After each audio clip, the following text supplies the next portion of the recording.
Hello students, welcome to YouTube channel of Veena Memorial Senior Secondary School online classes. Today I am going to teach Political Science chapter 1 of class 9 and the topic is what is democracy, why democracy. This is the third video of this chapter. Last video में हमने देखा कि democracy के क्या features होते हैं और उससे पहले हम डेमोक्रेसी का मीनिंग देख चुके हैं कि डेमोक्रेसी का मीनिंग होता है कि वो गवर्नमेंट जिसमें रूलर्स को वहाँ के लोग अगर इलेक्ट करते हैं तो उसे हम डेमोक्रेसी बोलेंगे। और हमने देखा कि डेमोक्रेसी के फीचर्स क्या होते हैं, जिसमें एक फीचर हम देख चुके थे कि major decision by elected leaders. अगर इसमें डेमोक्रेटिक गवर्नमेंट के अंदर जहाँ मेजर डिसीजन इलेक्टेड लीडर्स ले रहे हैं तो हम उसे डेमोक्रेसी बोलेंगे। अब दूसरा हमारा मेन फीचर आता है वो है free fair electoral competition. In China elections are regularly held every 5 year for electing country's parliament. China के अंदर रेगुलरली इलेक्शंस होते हैं 5 ईयर में और उसमें पार्लियामेंट के इलेक्शन होते हैं जिसे कि नेशनल पीपल्स कांग्रेस कहा जाता है। The National People Congress is power to appoint the president of the country. National People's Congress के पास ही पावर होती है अपने प्रेसिडेंट को अपॉइंट करने की। It is near by 3000 member elected from all over China. इस पार्लियामेंट के अंदर लगभग 3000 लोगों को इलेक्ट किया जाता है चाइना से। Some members are elected by the army. कुछ लोगों को आर्मी भी इलेक्ट करती है। Before contesting election a candidate need the approval of the Chinese Communist Party. अब मेन चीज़ ये है कि चाइना में इलेक्शन से पहले जो कैंडिडेट होते हैं उनको चाइनीज़ कम्युनिस्ट पार्टी से अप्रूवल लेना होता है कि वो इलेक्शन लड़ सकें। Only those who are the member of the Chinese Communist Party और eight smaller party allied to it were allowed to contest election held in 2002 and 3। अब सिर्फ वही लोग जो कि चाइनीज़ कम्युनिस्ट पार्टी के मेंबर हैं या जो छोटी छोटी 8 स्मॉलर पार्टी है जिनको इलेक्शन में पार्टिसिपेट करने का को अलाउड है या परमिट है, वही इलेक्शन में पार्टिसिपेट कर सकते थे 2002 और 3 में।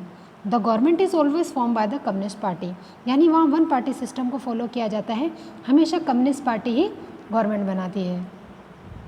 Since independence in 1930 Mexico hold the election after every 6 year to elect president. उसी तरीके से जब 1930 में मैक्सिको की इंडिपेंडेंस हो गई उसके बाद वहाँ पर भी हर 6 साल में इलेक्शन होते हैं, उनके प्रेसिडेंट को इलेक्ट किया जाता है।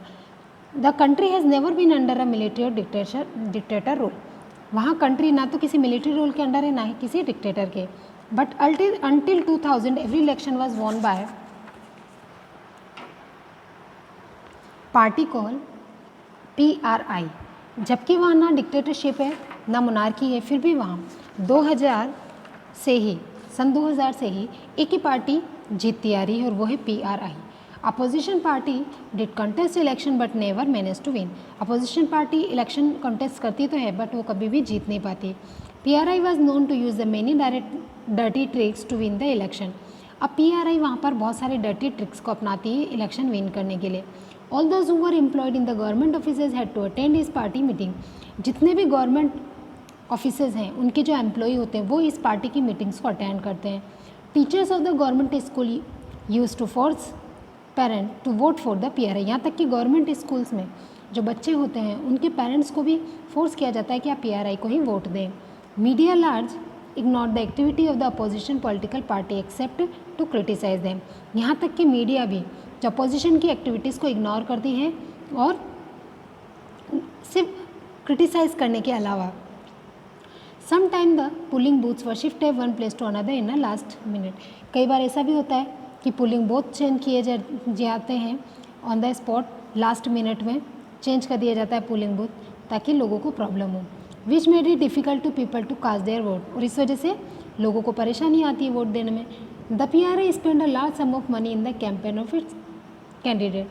यहाँ तक कि PRI बहुत सारा पैसा भी खर्च करता है अपना कैंपेन करने पे और अपने कैंडिडेट्स के लिए। Should we consider the election describe as the example of people electing their rules. हमें इस तरह के इलेक्शन को कंसिडर नहीं करना चाहिए जहाँ पर इस तरीके से रूलर्स को चुना जाए।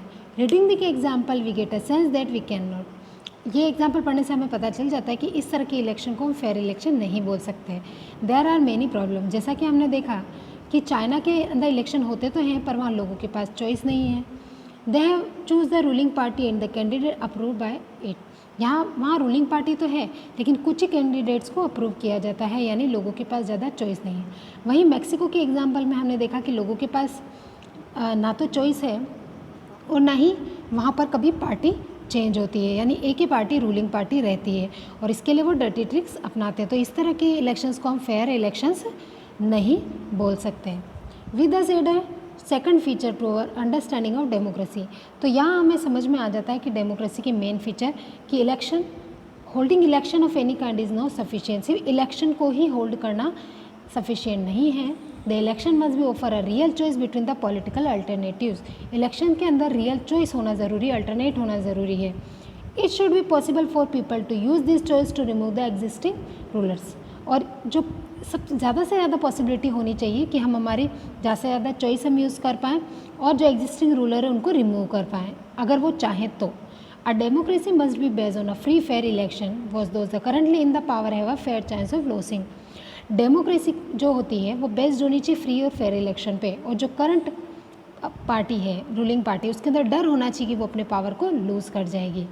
इसे ही हम डेमोक्रेसी का मेन फीचर बोलेंगे। जो चाइना या मैक्सिको में है जहाँ वन पार्टी सिस्टम है या दिखाया जाता है डेमोक्रेसी, लेकिन एक्चुअल में इलेक्शन नहीं होते सही से या फ्री फेयर इलेक्शन नहीं होते, तो हम उसे डेमोक्रेसी नहीं बोलेंगे। तो आज के लिए बस इतना ही, बाकी हम नेक्स्ट वीडियो में